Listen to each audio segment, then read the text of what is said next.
वर्ग सप्तम, विषय विज्ञान, पाठ 5वां।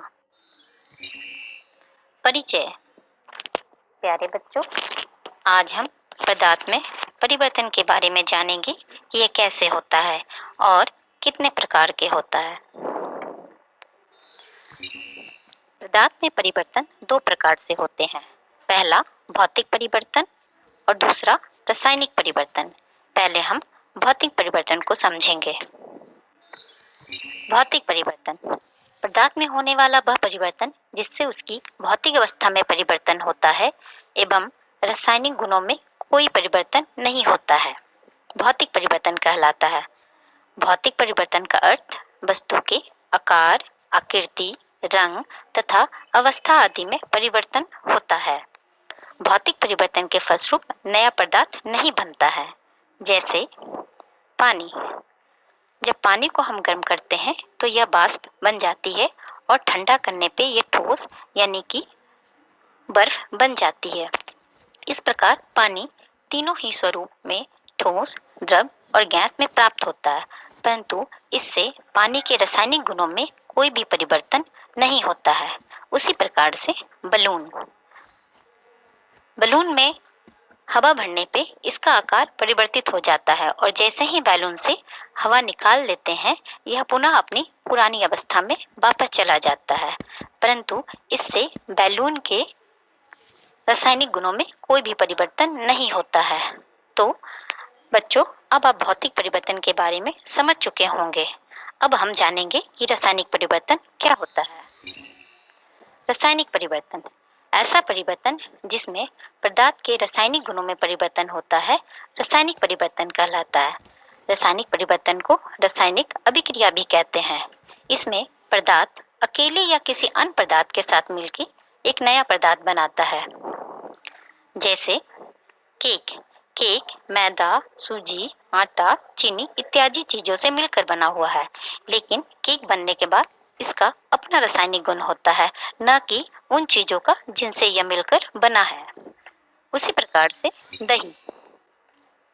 दही दूध में उत्पन्न बैक्टीरिया से बनता है और एक नया पदार्थ दही बनता है। दही का अपना खुद का रासायनिक गुण होता है, न कि दूध का। इससे एक यह नया पदार्थ बना। उसी प्रकार से छेना या पनीर, ये दोनों भी दूध के फटने से बनता है, परंतु छेना या पनीर बनने के बाद इनका खुद का रासायनिक गुण होता है। इसके अलावा कोयला लकड़ी के जलने से प्राप्त होता है। लकड़ी एक कार्बन होता है जो ऑक्सीजन की उपस्थिति में जलता है और उसके साथ यानी हवा के संपर्क में आके कार्बन डाइऑक्साइड बनाता है और एक हमें नया पदार्थ कोयला देता है। उसी प्रकार से अंडा पकने के बाद जम जाता है और एक नया पदार्थ बनाता है। यह भी रासायनिक परिवर्तन का एक अच्छा उदाहरण है। तो ये सारे उदाहरण है। इसके अलावा और भी उदाहरण है, जैसे जंग लगना एक ऐसा रासायनिक अभिक्रिया है जो हमारे आसपास हमेशा दिखाई देता है। इसे आम बोलचाल की भाषा में हम जंग लगना कहते हैं। इसमें फेरस यानी लोहा हवा में मौजूद ऑक्सीजन के साथ अभिक्रिया कर फेरस ऑक्साइड बनाता है जो गहरे भूरे रंग का होता है। चित्र में हमें आसानी से इसका रंग दिखाई दे रहा है। फेरस एक तत्व है जो दूसरे तत्व ऑक्सीजन के साथ अभिक्रिया करता है और हमें एक नया पदार्थ फेरस ऑक्साइड देता है। अब आखिरी में एक ऐसा उदाहरण जो देखने में बड़ा ही आकर्षक लगता है, ये है कॉपर सल्फेट के साथ लोहे की अभिक्रिया। कॉपर सल्फेट गहरे ब्लू रंग का होता है। आम भाषा में इसे नीला थोथा भी कहते हैं।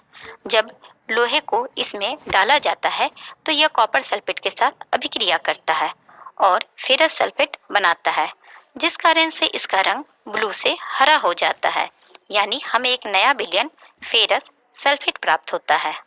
तो बच्चों, अब मैं आशा करती हूँ कि आप इन परिवर्तनों को अच्छी तरह से समझ चुके होंगे। धन्यवाद।